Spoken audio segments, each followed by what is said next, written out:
We're happy to have you here at Freight One Orientation. This presentation is going to cover our dispatch, safety, and accounting expectations. If you have any questions, we suggest that you write them down to ask after the presentation is over. Otherwise, you can request to pause the presentation at any time. Our goal is to perform safe and on-time service. The key to achieve this goal is communication between you, the office, and the customer. Basic info about our company. Every driver is assigned their own dispatcher, and our office hours are 7 a.m. to 4 p.m. Central Time, Monday through Friday. All other hours, we have an after-hours team, which means we have 24-hour support for our drivers. These are the files to be completed during orientation, including a driver data sheet showing the time worked in the last 7 days, a driver's handbook, truck assignment form, alcohol and drug employees certified receipt of information, certification of violations within the last 12 months on your MVR, W-9 form for tax purposes, terminable offenses policy, direct deposit form, contractor agreements, and safety manual. You will receive a truck binder, tablet, and fuel card and ELD login credentials by the end of orientation. Steps to complete a load. Receive and confirm load information from your dispatcher. Pick up a load. Safely transport the load to the required destination. Deliver load. Provide proof of delivery to accounting department in 24 hours in order to get paid for that load. Now we'll go more in depth with each step of this process. When receiving load information, know how many hours you have available today and upcoming days. You will receive load information on your cell phone via a text message from your dispatcher. Always double check the information and confirm it with your dispatcher. And check your available hours again for driving. If for any reason you can't make pickup on time, please contact your dispatcher immediately. If you're pulling a reefer load, check for pre-cooled temperature and set your reefer for that temperature and hit the equal button to run.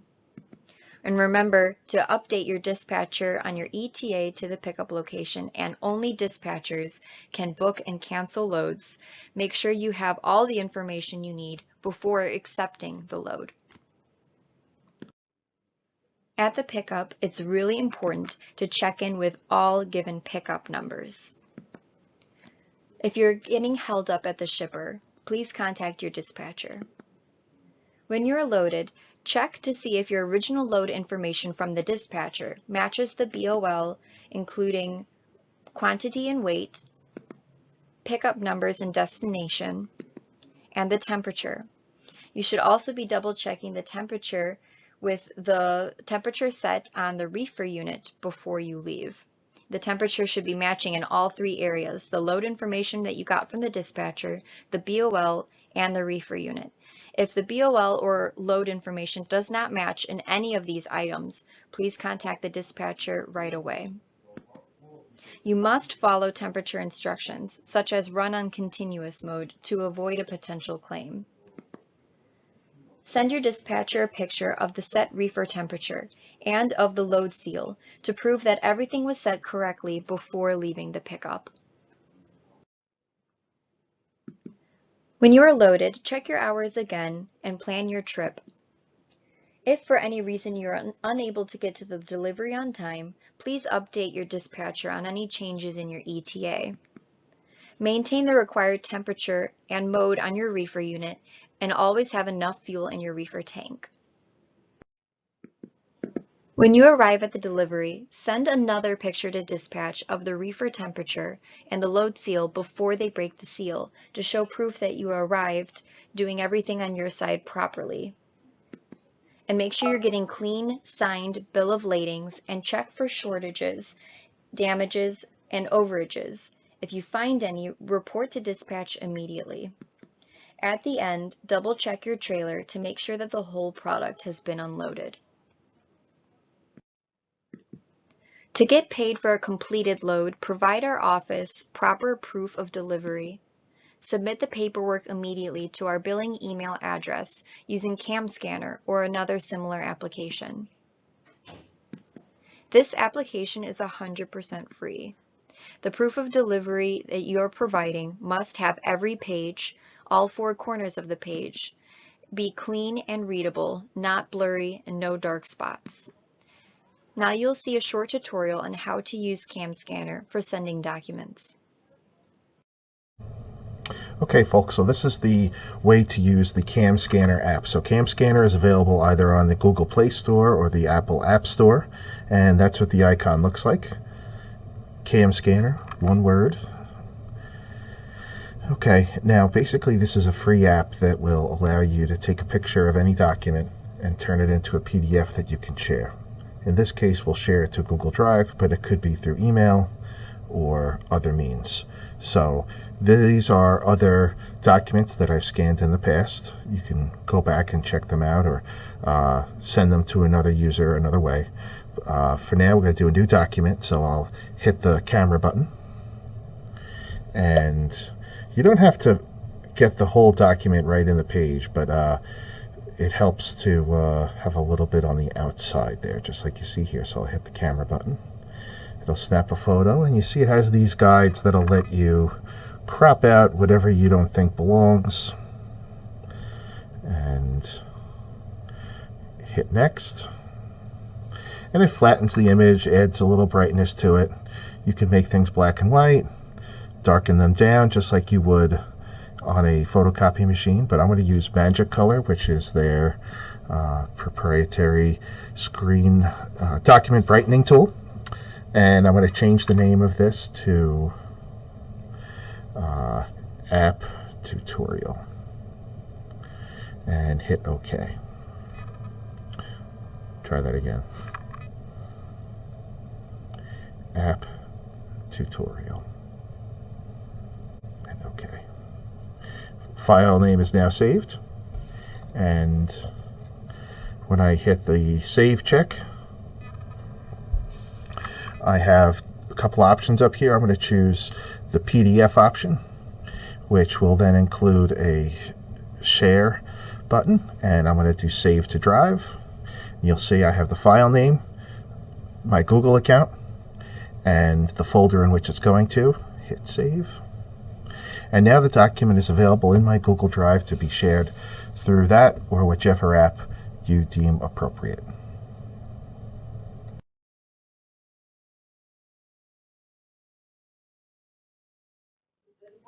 Statements and pay are weekly. The weekly statement will include all loads from which the driver delivered and submitted proof of delivery documents for, from previous Tuesday to this week's Monday. If you look down on the little diagram with week A and week B, you'll see that in week A, Tuesday, Wednesday, Thursday, Friday, and Saturday's loads, and then Sunday, Monday from week B are all on the same statement, which is delivered on Thursday.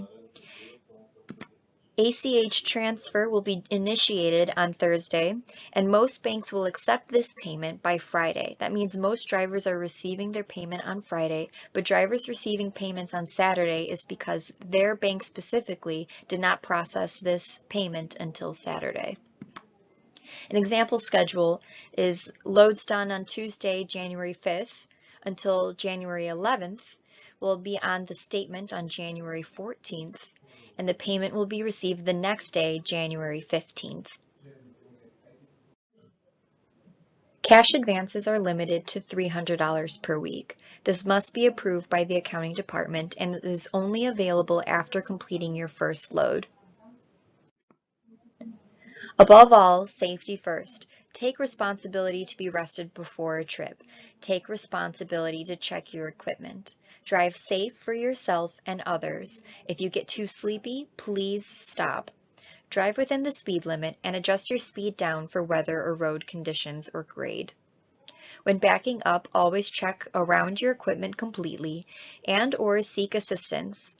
Never follow too closely. The truck binder we're providing you includes truck registration and DOT annual inspection, trailer registration and annual inspection, our MC Authority and IFTA license and proof of liability insurance, an accident report form to be filled out at the scene of an accident, and a post-accident drug test form for DOT reportable accidents. an M2M ELD instruction sheet for both you and an officer in case of a roadside inspection, and 8 blank paper logs to back up your ELD. You should be calling safety before using paper logs to see if the problem can be easily resolved without having to come to Chicago to replace your tablet or ELD or whatever is not allowing you to make electronic logs. If you use these paper logs, you also need to replace any used ones so that you always have 8 blank in supply. Your EFS fuel card can be used at Pilot and Flying J only. It can also be used for DEF and Scales. In order to use this card, there is a 2-step verification, which is your truck unit number and your driver ID. Both of that information will be given to you at the end of orientation. If you buy fuel with another payment type, send the receipt to Safety and Accounting for IFTA purposes. For your ELD, there are 4 duty statuses: off-duty, sleeper, driving, and on-duty not driving. On-duty not driving should be used for your pre-trip inspection, always before you start your shift for at least 15 minutes. It should be used for fueling, for checking in at shippers and receivers for at least 10 minutes each. And when you have a roadside inspection, you need to be on duty for the whole inspection. And for your walk-around post-trip inspection. Drivers must maintain only one valid commercial driver's license. Always send to the safety department as soon as you have a new or renewed CDL, even if it's just the temporary one, a new medical certificate, and new medical certificates must be sent to the DMV for your CDL to be valid. We cannot dispatch drivers with expired medical cards or CDLs, or whose license is not updated with their current medical card. In case of a roadside inspection, cooperate with the officer.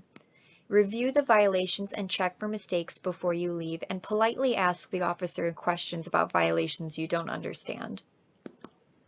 Call safety or inform after hours within 2 hours of the inspection. Sign the bottom of each page of the report where it asks for your signature. Scan each page and send it to our safety department email and mail the original copy to our office within 3 days. If you are placed out of service for maintenance violations, get repairs done and make sure that the mechanic will sign on the inspection report that the repairs were performed. Citations versus warnings in these roadside inspections. The difference only applies to your MVR. Regardless of a warning or citation in a roadside inspection, both will go on our company safety score and your PSP record for 3 years. The PSP, in case you don't know, is a pre-employment screening program which future employers check to see a history of your violations and inspections to gauge what kind of safe driver you are and if you have clean inspections or if you have repeating violations or patterns of violations. And citations can be reduced or removed in court. Warnings cannot. Don't pay for a citation before sending it to safety to review first. We may be able to find a lawyer to plead not guilty and fix both of our records. In case of an accident, do not move your vehicle. Set out your warning triangles and report the accident to the local police. Check on the other people involved in the accident and get their names and information. Get names and statements from any people who witnessed the accident and ask them to remain until the police arrive. Report the accident to the safety department immediately. Fill out the accident report form while still at the scene and submit it to the safety department. Take pictures of everything, and we'll go over that in another slide. Take a video if possible. We may need you to do a post-accident drug and alcohol test. What not to do. Again, do not move your vehicle. Do not attempt to provide first aid to anyone who's injured. Do not admit guilt, and do not give statements to anyone other than the police, a company official, or an agent of our insurance company. If you're not sure who is asking you over the phone, if someone calls you to get information about the accident, do not give them information. Tell them to call our safety department. Record as much as possible through pictures in the accident. Try to get pictures of traffic controls, including stop signs, yield signs, speed limits, and other warning signs, lanes of travel and marking on the highway, whether or not any skid marks were left and their length, view of the vehicle travel path to where the vehicles came to rest, identification of the vehicles by taking pictures of the license plate and/or VIN number, photograph condition of the other vehicle with regard to rust, tires, and seatbelt condition, etc.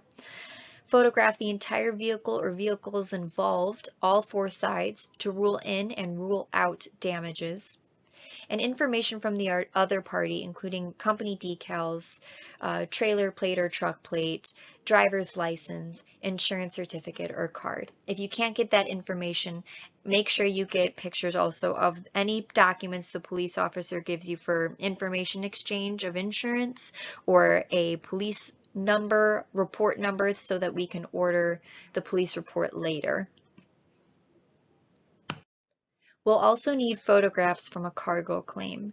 Photographs should include a clear view of damaged areas, the location where the damage occurred, including securement and protection devices in use, the location where damage was discovered, identical material that is undamaged for comparison's sake, material labels and markings to identify exact material type, separate photos of each damaged piece, bundle, or container to verify actual quantity damaged, and running reefer unit temperature for temperature claims. Substance abuse cannot and will not be tolerated in any form. Drugs or alcohol are not to be in your truck or on the premises of any Freight One terminal or any customer site for any reason at any time. All employees are required to report any reasonable cause suspicion of substance abuse as required by FMCSA to the proper company authority. In accordance with FMCSA, drug and alcohol testing is performed in 6 categories: pre-employment, which is a drug test only, random drug or alcohol tests, post-accident drug and alcohol tests, reasonable suspicion drug and alcohol tests, biannual or periodic with your DOT physical renewal tests, and return to duty tests. Our rules are: if the driver is not active for more than 30 days, they must take a new drug test. They cannot be dispatched until the results are received. All drivers are entered in a random drug test pool and may be pulled by the medical network at any point during employment to complete a random drug test or alcohol test. You have the right to refuse drug or alcohol testing, but exercising such right will be treated as immediate resignation. Refusal to take any drug and/or alcohol test as required by any authoritative agency as well as Freight One is grounds for immediate termination. FMCSA requires employers to report drug test refusals to their clearinghouse records. It is important that all drivers and contractors follow FMCSA regulations and company policies. 3 written warnings in a 6-month period equals a strike. After every strike, the driver will have to perform additional training. 2 strikes in a 6-month period equals 1 week of suspension without pay. 3 strikes in a 6-month period equals termination.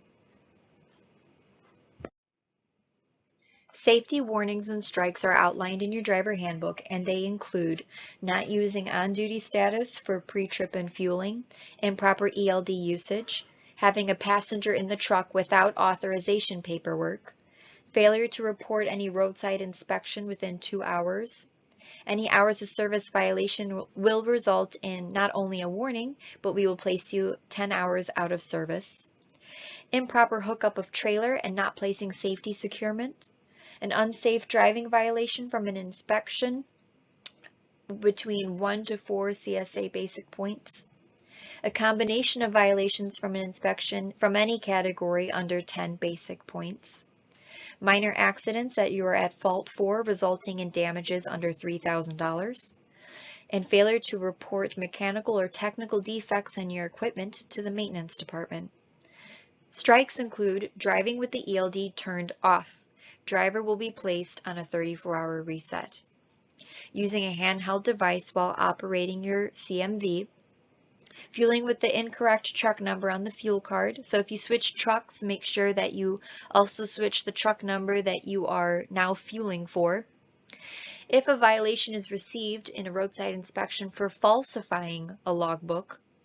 Unsafe driving violations received between 5 to 10 basic CSA points. A combination of violations from any category over 10 basic CSA points. And preventable accidents that you are at fault for resulting in more than $3,000 of damage. Such accidents may be resulting in greater consequences and may be ground for termination.